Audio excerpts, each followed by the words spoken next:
ওই কিরে 12,000 টাকা বেতনের হোটেল বয়ের চাকরি ছেড়ে আসা বিল্লাল শেষ 3 মাসে আয় করেছেন প্রায় 45 লাখ টাকা।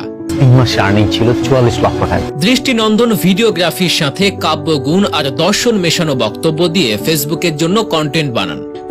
নবীজির নামে কটূক্তি করেছে যারা, আল্লাহ কাউকে দেয়নি ছেড়ে। কোটি কোটি দর্শক বুঁদ হয়ে থাকে তাদের সব ভিডিওতে।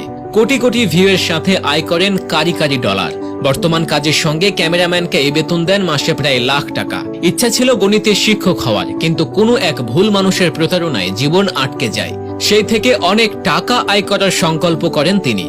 এক মুঠো ভাতের কি মূল্য তোমার বাবা মাকে জিজ্ঞেস করে দেখো। হোটেল পরিচর্যার প্রশিক্ষণ নিয়ে চাকরি করতে যান কক্সবাজারে। দামি হোটেলে বিশেষ রকম চা কফি বানানোর সুযোগ, কফিটা দেখতেছেন, এবং নামি দামি অতিথি আপ্যায়ন করতে করতে তাদের মতো বড় হওয়ার আকাঙ্ক্ষা আরো বেড়ে যায় বিল্লালের। শুরুতে কফি তৈরির রেসিপি দিয়ে কন্টেন্ট বানাতে থাকেন, আস্তে আস্তে ভিউ বাড়তে থাকে। একসময় চাকরি ছেড়ে কন্টেন্ট নিয়ে ব্যস্ত হয়ে যান। শুভাকাঙ্ক্ষীদের বাধার মুখে বারবার নিজের ভবিষ্যৎ নিয়ে ভাবতে হয় তার। অবশেষে নিজের সংকল্প আর স্বপ্নই তাকে পথ দেখায়। ছোটবেলা থেকে লালন করা কাব্যরস আর গণিতের ঠিকঠাক হিসাব নিয়ে নেমে পড়েন নেট দুনিয়ায়। একসময় ছাত্র রাকিবকে নিয়মিত ভিডিওগ্রাফার হিসেবে পাশে পান বিল্লাল।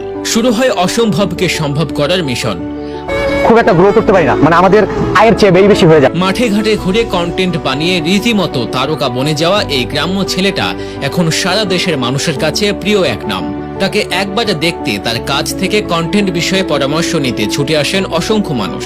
ইতিমধ্যে বাবা মারা গিয়েছেন, রাজপ্রাসাদে পরিত্যক্ত হয়ে পড়ে আছে সবকিছু। মায়ের সংসারে এখনো ভালো কোনো ঘর করা হয়নি। তবে এরই মধ্যে বড় কোনো শিল্প কারখানা করে আরো বড় পথের দিকে হাঁটতে চান কন্টেন্ট ক্রিয়েটর বিল্লাল হোসেন। এর অভাবে কত স্বপ্ন ভেঙে চুরমার মধ্যবিত্ত ছেলেটা। কেবল ইচ্ছা শক্তি আর নিয়মিত চর্চা থাকলেই স্বপ্নকেও যে বাস্তবে রূপ দেয়া যায়। আমার জীবনের সফলতা রিমোট দিয়ে টিভি অন করার মতো নয়। তার এক উজ্জ্বল দৃষ্টান্ত হতে পারে শেরপুর জেলার নকলা উপজেলার এই তরুণ। ফিলিস্তিনিদের সাথে জুলুম হচ্ছে, বিশ্ববিবেক চুপ থেকে না। আর দর্শক, আজ এ পর্যন্তই। আবারও আসবো নতুন কোনো ভিডিও নিয়ে। সে পর্যন্ত সবাই ভালো থাকুন, সুস্থ থাকুন, আমাদের পেজের সাথেই থাকুন। ধন্যবাদ।